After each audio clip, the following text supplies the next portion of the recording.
तंबाकू के आदी लोगों को इससे कोई फर्क नहीं पड़ता कि इसमें जो मवाद इस्तेमाल हुआ है वो क्या और किस किस्म का है।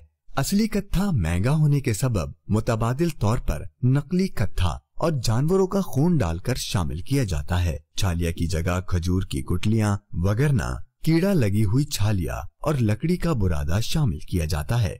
ये बात भी सुनने को मिलती है कि तंबाकू में मौजूद निकोटीन को मुंह में ज्यादा जज्ब करने और इसका नशा दुबाला करने के लिए कांच के बारीक जर्रात इस्तेमाल किए जाते हैं।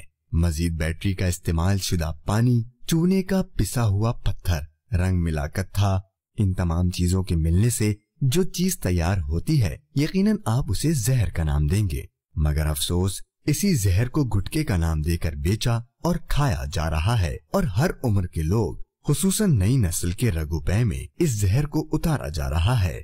एक मकामी अस्पताल के मुआलिज डॉक्टर ने गुटके से मुतासिर होने वालों के बारे में बताया कि रोजाना तकरीबन 150 मरीज मुंह, जबान, गले और गर्दन के कैंसर के इलाज की गर्ज से आते हैं और हर साल तकरीबन 20,000 कैंसर में मुब्तला लोग इलाज के लिए आते हैं।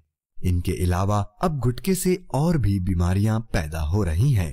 भाईजान ये उड़िया गुटके खाने से हुआ और मैं तो सबों को मना ही करूँगा, भाई ये चीज़ बुरी है, खाऊंगा, तेजाब से गलती है, ये तो तेजाब इंसान के जख्म गला देता है। इस मारे न कोई काम धंधा कर सकता हूँ ना कुछ कर सकता हूँ। मेरे घर के भी हालात ऐसे नहीं है जो कोई मेरी मदद कर सके।